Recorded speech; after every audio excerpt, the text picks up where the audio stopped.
यो चिज चाहिँ विकास गर्न नसकेको यतिसम्म मान्छेको बुद्धि नै नभेटेकै हो क्या।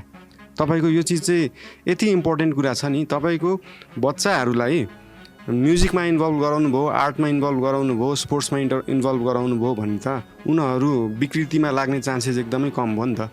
हामी बच्चा हुँदाखेरि मलाई चाहिँ हाम्रो एकजना टिचरले के सिकाउनुहुन्थ्यो भने बच्चा एटलिस्ट एउटा चाहिँ म्युजिकल इन्स्ट्रुमेन्ट, एटलिस्ट एउटा चाहिँ स्पोर्ट्सको के खेलिराख्नुपर्छ, त्यो भयो भने उसलाई चाहिँ कुलतमा फस्ने समय नै हुँदैन क्या।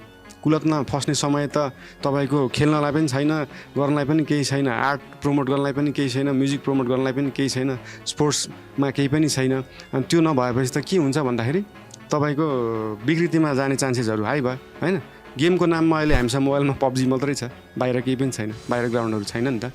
अनि जस्तै हाम्रो एजेन्डामा पनि के छ, यो तपाईँको हाम्रो मेयरल एजेन्डामा पनि के छ भन्दाखेरि तपाईँको हरेक वार्डमा स्पोर्ट्स क्लबहरू बनाउनु खडा गर्न सकिन्छ। त्यसमा चाहिँ महानगरले भत्ता दिएर ट्रेनिङ दिएर नेपालको टप लेभलको खेलाडीहरूलाई कोच राखेर गराउन सकिन्छ होइन।